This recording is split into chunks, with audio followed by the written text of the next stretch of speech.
Alors, bon, aujourd'hui, j'ai on va dire, l'honneur et la présence d'avoir Claire Stried avec moi, qui est quand même, l'une des spécialistes dans la neuroscience, neuroatypique, qui a écrit 6 ouvrages, déjà et qui est conférencière internationale, qui est suivie quand même par 50 000 personnes sur Facebook et qui aide, dans le domaine professionnel et personnel. Elle est quand même, spécialiste dans tout ce qui est neuroatypique, hypersensible et elle suit des personnes, dans tout ce qui est, personnel et particulier, des familles dans l'hypersensibilité et les neuroatypiques. On a pu la retrouver dans tout ce qui est, BFM Télé, Charisme, Faussaire, si je ne me trompe pas. Et on a pu aussi, la voir, dans le nouveau magazine de, Les Maternelles. Et puis, c'est un honneur d'être aujourd'hui, là, pour faire ce Zoom avec toi.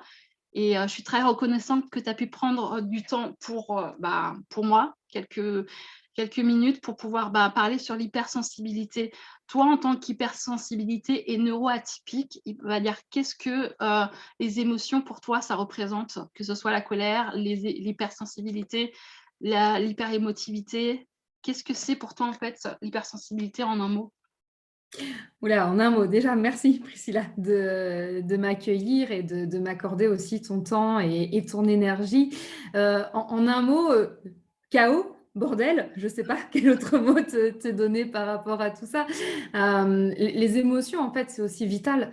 C'est-à-dire que c'est ce qui, dans le mot émotion, je ne sais pas si tu sais, ça vient du mot mouvement, c'est ce qui, en fait, nous fait bouger à l'intérieur de nous et c'est ce qui va nous faire faire des actions et nous faire des choix. En fait, les émotions, c'est vital parce que c'est ce qui nous rappelle qu'on est humain. Par contre, la difficulté, c'est qu'on ne nous apprend pas à bien les vivre et on nous apprend plutôt à les mettre dans des boîtes ou à les contenir et à surtout pas s'y connecter. Donc, je dirais que l'émotion en tant que telle, c'est quelque chose de magique et de vital. Par contre, la façon qu'on a de le vivre, pour beaucoup d'entre nous, c'est chaotique et notamment quand on est hypersensible. Ouais, effectivement, moi qui ai grandi dans un truc où on me disait: «Tu es trop sensible, tu es trop, tu trop faut t'endurcir». Mes parents ont une méthode en fait, qui a pas marché, hein, qui était censée m'endurcir pour pouvoir être plus solide parce que, être hypersensible, être trop sensible, c'est pas bon.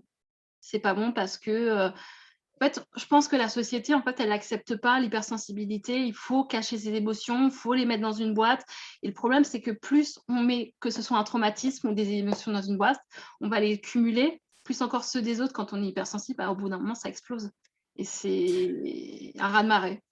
Oui, c'est très, très bien illustré et présenté. Alors, il y a beaucoup de générations, en fait, qui ont, décidé de taire les émotions parce qu'effectivement, là, ça vient de la tradition. Ça ne se faisait pas de montrer en public, mais que ce soit sa joie, sa tristesse ou sa colère et encore moins sa peur.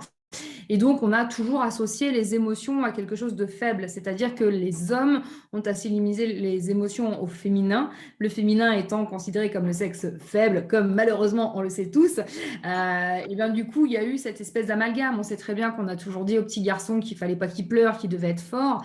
Et cette notion de s'endurcir, je l'ai toujours entendue parce que on part du principe en fait que la vie est difficile et que du coup ça va être un combat. Et je pense que c'est déjà là la première erreur qu'on fait en termes d'éducation, c'est que la vie, c'est difficile que si on décide que c'est difficile, et c'est un combat que si on décide que c'est un combat. Mais comme c'est l'image qu'on nous met dans le crâne depuis qu'on est petit, forcément on vit cette vie comme un combat parce qu'on n'imagine pas que ça peut être autrement. Alors, nos émotions, on va les fuir au lieu de les accepter, au lieu de les faire grandir avec nous, alors qu'en fait, ce sont nos super pouvoirs, nos super atouts pour comprendre ce qui se passe, faire les bonnes décisions et surtout, comme tu le disais aussi, être en résonance, en empathie avec les autres et pouvoir aller les aider eux aussi. Mais tout ça, on ne nous l'apprend pas. Non, on ne l'apprend pas et malheureusement, moi aujourd'hui, j'ai quand même 34 ans et c'est très compliqué pour une hypersensible, surtout quand on ne sait pas en fait qui on est.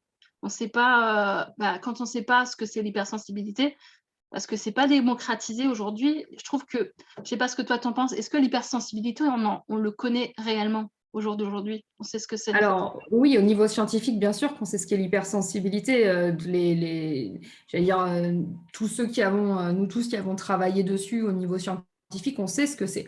L'hypersensibilité, c'est un câblage neuronal différent qui fait qu'effectivement, on a plus de connexions au niveau de l'amygdale, donc qui est le centre de traitement des émotions notamment de la peur. Donc, le fait qu'on soit considéré un peu sans filtre, c'est le fait d'avoir aussi plus de neurones à certains endroits et donc de capter beaucoup plus d'informations par rapport aux émotions, mais pas que. Hein, l'hypersensibilité n'est pas l'hyperémotivité. L'hypersensibilité, c'est aussi avoir ce qu'on appelle des supersens, c'est-à-dire être très sensible à tout ce qui va être lumière, couleur, aux odeurs.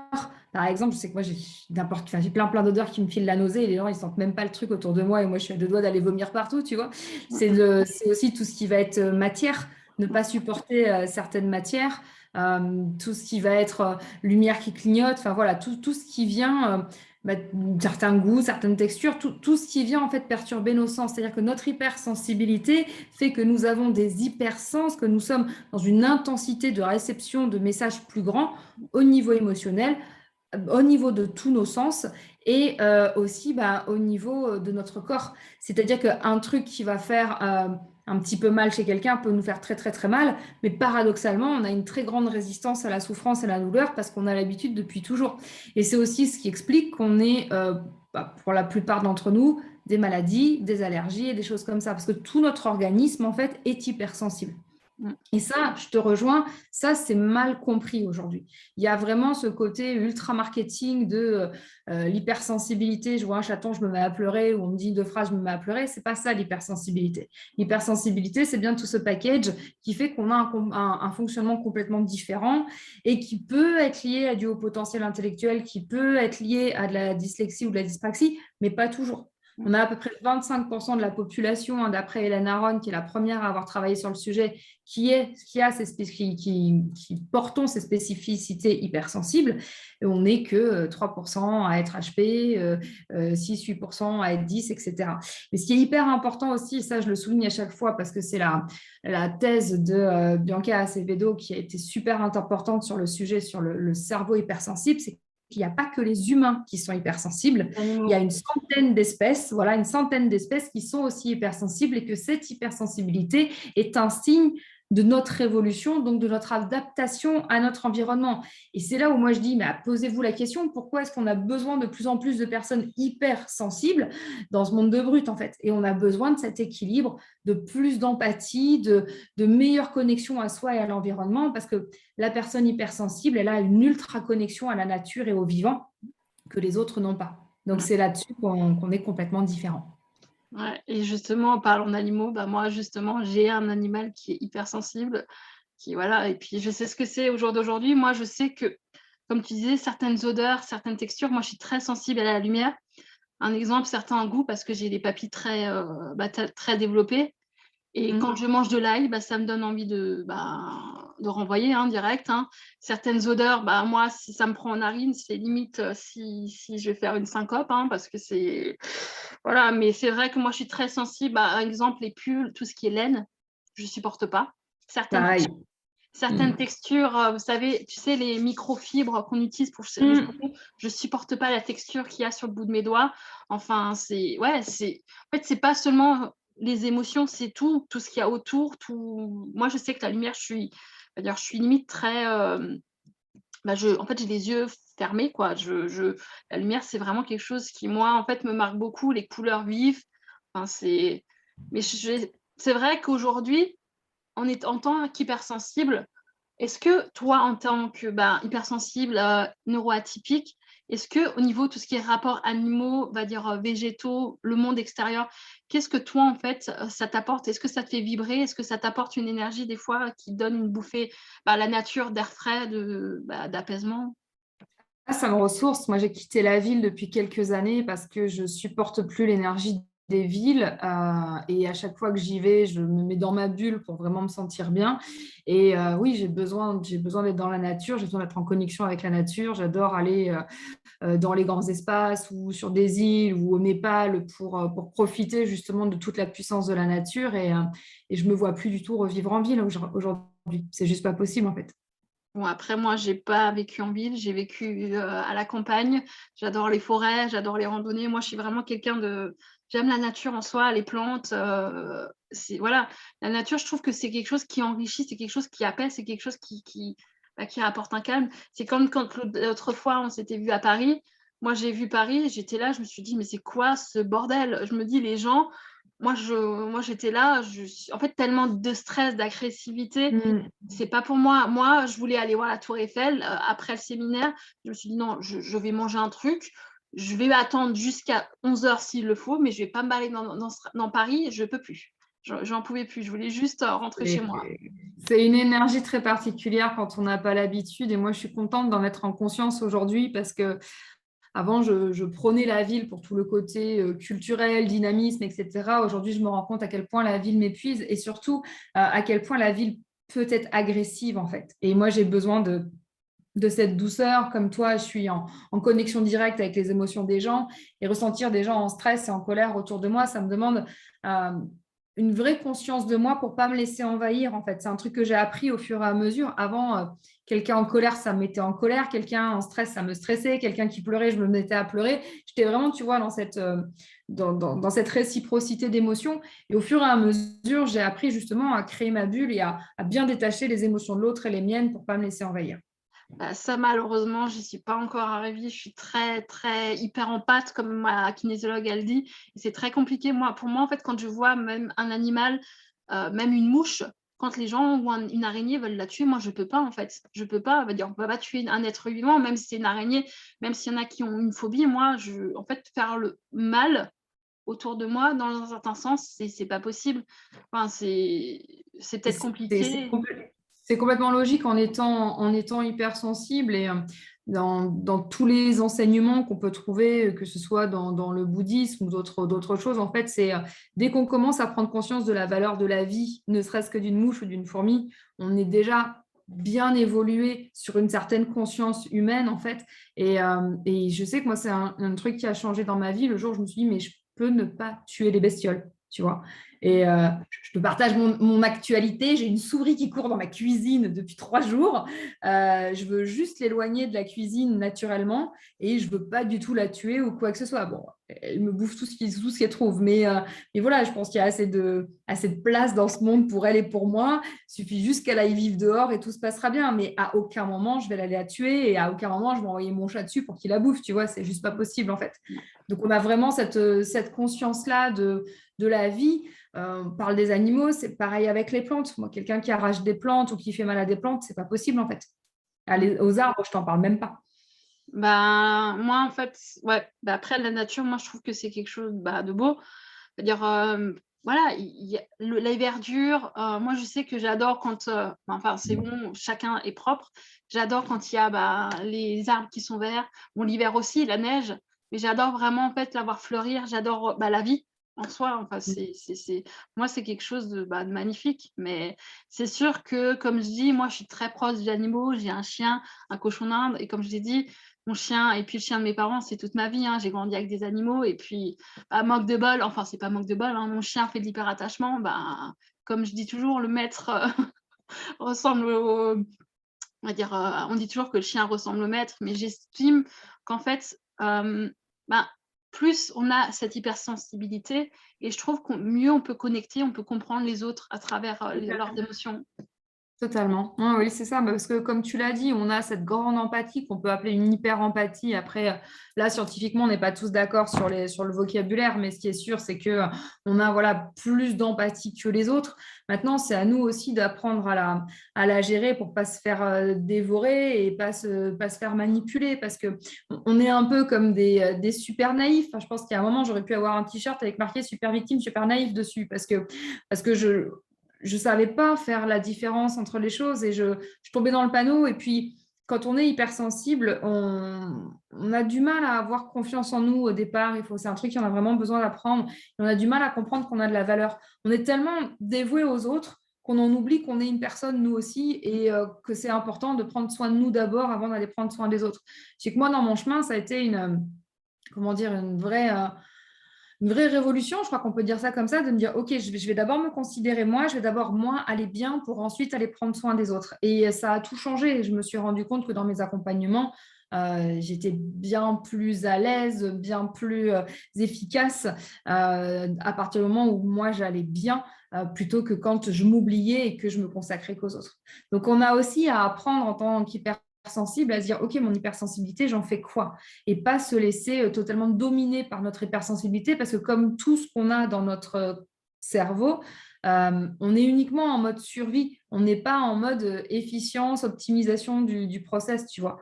Donc, chaque chose, à chaque fois, on a besoin de se dire, OK, je suis hypersensible, qu'est-ce que j'en fais? Et il y a zéro fatalité. Donc, quand j'entends des gens qui me disent, bah non, j'ai 45, 65, même 73 ans et je ne pourrais pas changer, bah si, en fait, il suffit juste que tu le décides. Et à partir du moment où on se dit, OK, maintenant, mon hypersensibilité, je l'apprivoise et j'en fais un atout, bah, c'est ce qui permet véritablement d'avancer. Ça prend un peu de temps, mais toujours moins que le temps que vous avez vécu jusqu'à présent. Bah, moi, je sais que après voilà, j'ai toujours été hypersensible, mais moi, j'ai une maladie qui s'appelle l'hypothyroïdie. Je ne sais pas si tu sais ce que c'est? Non. C'est une maladie, en fait, au niveau de la glande thyroïde qui fait fonctionner tout le corps et en fait, elle a Mmh. des impacts sur tout ce qui est émotionnel. C'est-à-dire, si on peut avoir une dépression, prise de foie massive, donc c'est pour ça que j'ai pris 40 kilos et depuis que j'ai cette maladie, en plus de l'hypersensibilité, bah, le côté hormonal, c'est encore un cocktail encore plus, détonnant parce que c'est encore plus, compliqué des fois à gérer et ben, bon, maintenant, vu que j'ai à peu près stabilisé, mais des fois, c'est compliqué parce qu'il y a la fatigue.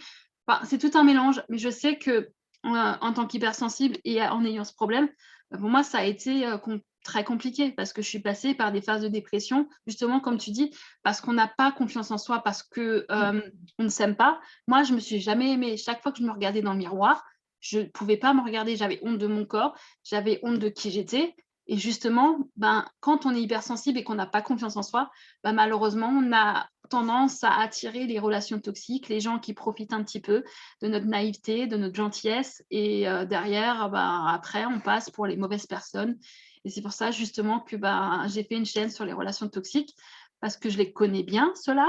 Je les ai quand même, pas mal, bah, encaissés, on va dire. Oui. Mmh. Mais je trouve qu'aujourd'hui, en fait, comme Alex il dit, on nous apprend pas à avoir confiance en nous.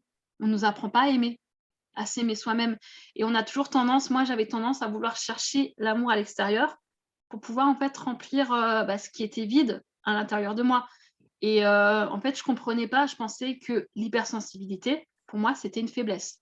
C'était, ben, un côté, j'étais trop naïf, je voulais voir le bon en chacun. Je me disais: «On a tous du bon, on a tous du mauvais». Enfin, ouais, c'est peut-être de la naïveté ou croire que le monde bisounours comme, voilà, on me disait souvent.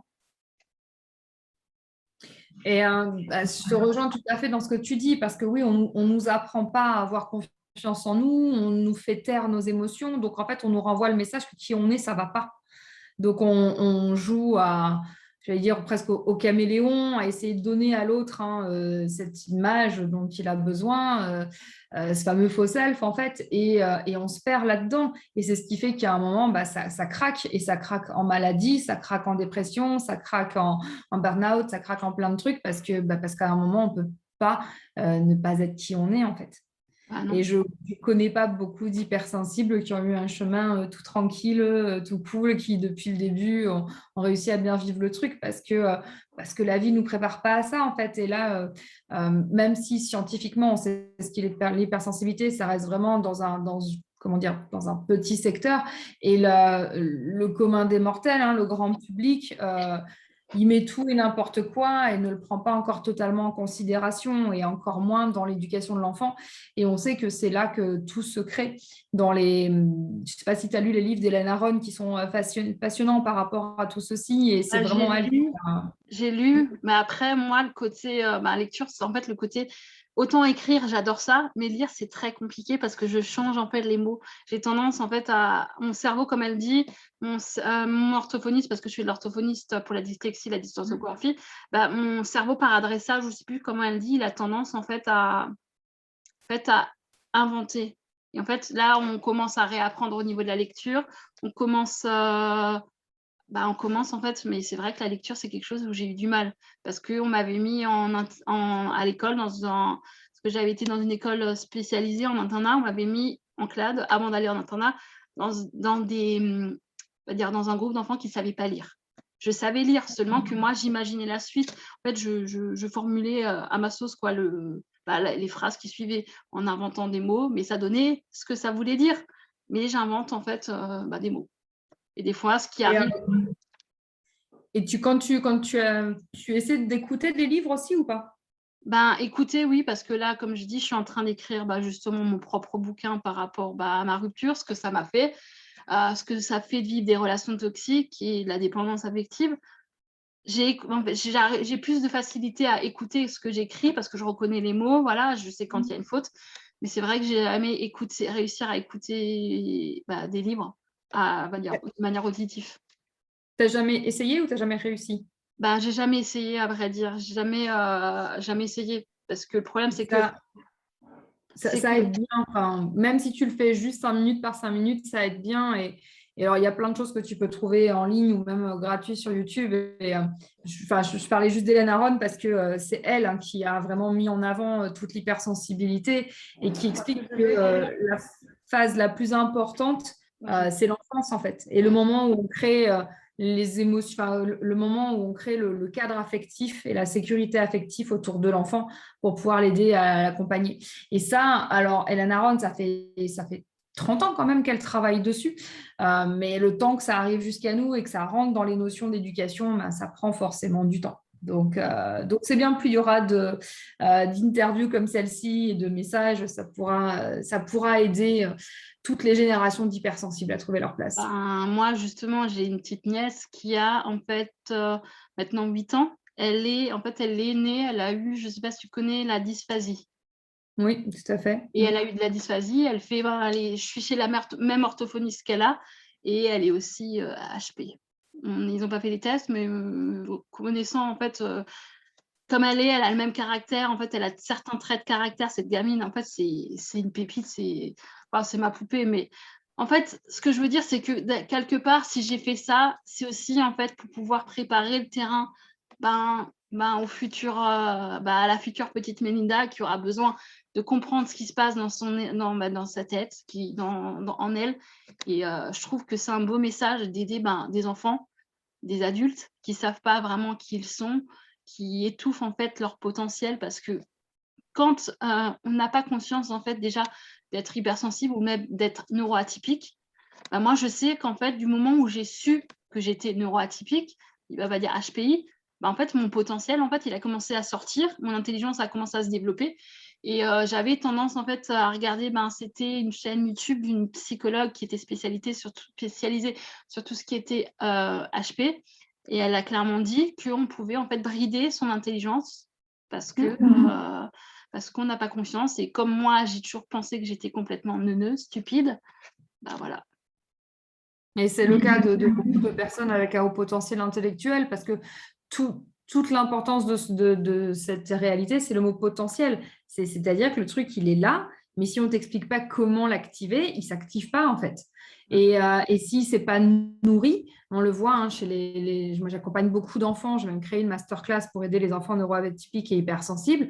Si on ne nourrit pas ce besoin d'apprendre, mais d'apprendre autrement chez l'enfant à haut potentiel intellectuel, et ben forcément, il va brider son intelligence et penser qu'il est stupide. Parce qu'il y a aussi cette pression. Moi, je me souviens, alors moi, j'ai été diagnostiquée quand j'avais 6 ans, donc très, très tôt, et puis lui, il y a longtemps, au siècle dernier. Mais je me suis pris dans la tête, ouais, t'es surdouée, t'es censée être un génie, pourquoi t'es pas bonne dans tout, quoi? Parce Parce que c'est pas que comme ça que ça marche. Parce que je pense qu'on garde trop en fait l'image de Einstein, qui est le physicien mathématicien le plus reconnu, qui a sorti la théorie de la relativité et tout ça. En fait, D'accord, mais le gars, il était doué que dans un truc, il faisait pas des super dissertes de France, il et faisait pas pourtant des il est. super dissertes et voilà. Donc on a cette vision complètement biaisée de ce qui est un génie. Je rappelle qu'Einstein était quand même dyslexique et ça, peu de gens le savent. Et en fait, enfin voilà, on va pas tous avoir un prix Nobel en quelque chose. Non. C'est pas le but. Et je pense qu'il y a aussi une très mauvaise vision de ce qu'est l'intelligence. Euh, et que du coup, voilà, c'est encore attendre des gamins ce qu'ils ne peuvent pas donner, leur mettre une pression impossible. Voilà. Et il y a aussi l'autre truc. Enfin, moi, j'ai vu plein de profs complètement dépassés par des gamins au potentiel intellectuel et pas être à la hauteur pour faire les cours. Et donc, on sait ce qui se passe quand l'adulte se sent menacé par l'enfant. Il bride l'enfant. Et voilà, il y a plein de choses qui se passent comme ça. Donc, c'est assez délicat. Moi, je sais qu'à l'école, j'avais beaucoup de problèmes en fait, de problèmes en maths. Je n'étais pas bonne du tout. quand j'ai fait mon CAP, parce que voilà, j'étais pas dans le domaine que je fais aujourd'hui, dans tout ce qui était cuisine, parce que je suis quelqu'un qui adore créer des choses. Moi, je me faisais souvent engueuler parce que je dessinais sous le coin de mes cahiers, hein. Je faisais des petites fleurs, des petits trucs. Et c'est justement ce que j'essayais quand on avait la conférence avec Alex. Bah, je m'empêchais de faire ça parce que si ça tenait qu'à moi, je commençais à dessiner des coquelicots ou des… Et en fait, est-ce que tu sais que le faire, moi je fais pareil, c'est ce qui permet en fait à ton cerveau d'apprendre. Ouais, j'avais vu un Le truc. fait, le fait de dessiner pendant que tu écoutes quelque chose, ben, ça permet de guider ta pensée et d'apprendre. Donc, ne te retiens pas de faire des coquelicots, c'est hyper important. Bah, ça, c'est un truc, mais après ça, j'avais vu, oui, quelque chose qu'en fait, quand on se concentre genre à dessiner, c'est l'inconscient qui prend le relais et en fait, l'inconscient a plus de capacité de retenir les choses, de compréhension et d'apprendre les choses que, quand on est, concentré sur ce que la personne, elle dit. C'est ce que j'avais C'est entendu. ça, c'est ça, tout à fait. C'est ce que j'avais entendu, enfin, j'aime bien, comme je dis, j'aime bien apprendre, j'aime bien… Ouais, je suis quelqu'un qui adore apprendre, qui adore comprendre, qui aime bien bricoler, qui aime bien… Enfin, moi, je trouve que, on va dire, des fois, en fait, pour canaliser mes émotions, moi, j'ai tendance, bah, à écrire. C'est quand même le comble, comme je dis toujours, pour quelqu'un qui est dyslexique, qui adore écrire, j'ai toujours adoré écrire, mais je trouve que c'est, ben, en fait, de trouver quelque chose où on peut décharger. Moi, je sais que, bah, quand ça va pas, quand, il y a quelque chose qui me travaille, j'écris. Ça me permet de mettre des mots sur ce que je ressens, de pas les garder parce que j'avais tendance, à tout garder et à exploser jusqu'à ce que, bah, là, c'était, Hiroshima, hein, parce que quand on explose, c'est vaut mieux pas être à côté. Enfin, je sais pas si toi, c'était ça en plus jeune, mais moi, je sais que si j'explose, j'ai tendance, faut pas être à côté, hein. Faut Ouais, pas être… alors ça me faisait ça quand j'étais jeune, mais maintenant ça le fait plus. Parce qu'encore une fois, quand j'étais jeune, j'étais complètement, comment dire, soumise à mes émotions. Et en fait, je vivais tout comme une agression et pas du tout comme quelque chose qui aurait pu être positif. Donc ça m'a pris du temps aussi d'arriver à plus être victime de tout ce que je vivais, mais vraiment à être actrice des choses et à pas me laisser embarquer. Moi, après, il y a certains trucs que j'ai réussi quand il y a des gens qui me provoquent. Parce que la manipulation, j'en ai fait un peu mon credo, parce que ça m'est arrivé beaucoup, que les gens, en fait, jouent avec mon émotion et tapent sur les failles, on va dire nos failles, on va dire inconscientes, comme la peur de l'abandon, la peur d'être rejeté. Et après, ben, justement, ils découlent des émotions, la peur de l'abandon et tout ça. Enfin, moi, ça a été, voilà, je trouve que c'est important, en fait, d'apprendre à savoir qui on est. C'est… Voilà, et c'est ça, en fait, c'est ce que j'essaye de faire sur ma chaîne YouTube et d'apporter aux gens, de comprendre d'abord qui on est, d'apprendre à s'accepter pour pouvoir avoir des relations saines, sans dépendance, sans relations toxiques et voilà, c'est ce qu'il y a Eh de plus… ben, bravo pour ce que tu fais, Priscilla, en tout cas, et merci beaucoup de m'avoir invitée avec toi aujourd'hui. J'espère que ça aura répondu à tes attentes et tes besoins Oui, sur l'hypersensibilité. oui, bah, j'ai pu répondre à certaines de mes questions parce que même moi qui suis, bah, hypersensible, bah, je sais, c'est pas que je sais pas ce que c'est, mais d'un certain sens, moi, j'ai jamais été avec des gens comme toi en face de moi parce que je me suis toujours sentie incomprise et décalée par rapport au monde, ben, dans lequel on vit. Les gens, en fait, nous acceptent pas et nous comprennent pas et c'est ça qui est différent. Et quand on est avec quelqu'un qui est pareil, ben, on se sent à l'aise, on a l'impression qu'on peut être nous. C'est tout simplement ça. Enfin, c'est ce que moi j'ai Eh ben, ressenti là. tant mieux.